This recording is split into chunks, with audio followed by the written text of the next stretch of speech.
Elections के। मैं सच क्या विषय है आज आपने तख्ती ली है? समान काम, समान वेतन, समान सम्मान।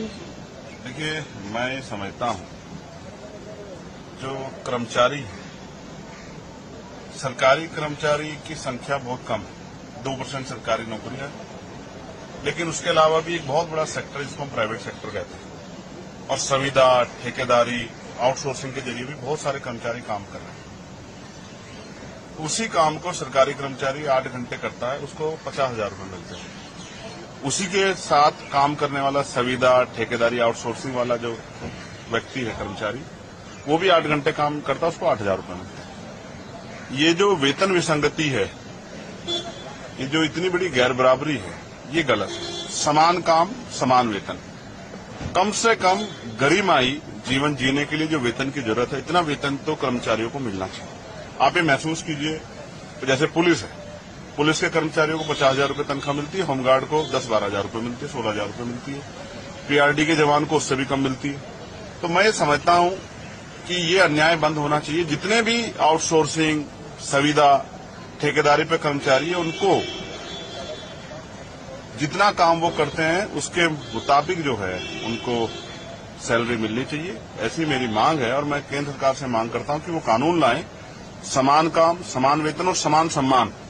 जिस तरह का सम्मान जो है गवर्नमेंट एम्प्लॉय को मिलता है, इस तरह का सम्मान प्राइवेट एम्प्लॉय को मिलना चाहिए। कितने ही डिपार्टमेंट में हम जाते हैं, कंप्यूटर ऑपरेटर है, पियोन है, तमाम तरह के और काम करने वाले हैं, वो सबको सफाई कर्मचारी है, तो उनको अगर गरिमाई जीवन देना है तो उनको तनख्वाह भी, सैलरी भी अच्छी देनी पड़ेगी। आज 10,000, 8,000 में क्या होता है?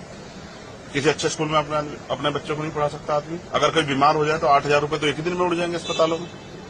कोई और किस तरह की परेशानी खड़ी हो जाए, कोई चोट लग जाए, कोई चीज बनानी हो तो सब जीरो हो जाएगा। तो ये गरिमाई जीवन नहीं है। इसलिए मेरी मांग है, समान काम, समान वेतन और समान सम्मान मिलना चाहिए। दूसरा सवाल ये है कि सुदर्शन रेड्डी जो है उनको वाइस प्रेसिडेंट कैंडिडेट के लिए नॉमिनेशन वो भेजे गए हैं, लेकिन आप लोग नहीं दिखे। विपक्ष के साथ आप लोग भी हैं, क्या वजह है? कई लोग नहीं दिखे। मेरी जानकारी में नहीं है उनको कैंडिडेट बनाया, मैंने मीडिया से सुना है। मुझे अब तक किसने कहा नहीं है कि आपको आना नॉमिनेशन में या आपको आना चाहिए। तो कोई बात नहीं, ये लोकतांत्रिक अधिकार है और संविधान को बचाने के लिए हम अपने अधिकार का प्रयोग करें। एक सवाल और कि एक महत्वपूर्ण बिल लाया गया है जिसमें सभी को ये किया गया कि कानून सबके लिए बराबर है, चाहे वो पीएम हो, सीएम हो, तमाम लोग, और उनको भी जेल जाना पड़ेगा अगर आरोप लगते हैं तो प्रक्रिया के तहत। लेकिन उस पर जो कल हमने देखा जिस तरीके से हुआ तमाम चीजें, उस पर आपका क्या कहना है? बिल्कुल, कानून सभी के लिए बराबर होना भी चाहिए, लेकिन जब एडमिनिस्ट्रेटिव जो है, एडमिनिस्ट्रेटिव बॉडी या पुलिस जो है वो सरकार के आधार पर काम करने लगे, जो कि एजेंसियों को हमने बहुत बार देखा भी है, तो फेयर इन्वेस्टिगेशन या फेयर जो है रिपोर्टिंग की जो है वो उस गुंजाइश किससे की जाए? कई ऐसे अधिकारी, कई ऐसे एजेंसियां, कई इस तरह के मामले आए, जैसे ईडी को ही आप देख लो, कितने मामले दर्ज होते हैं, कन्वेंशन कितने मामलों में होता है, ये सबके सामने।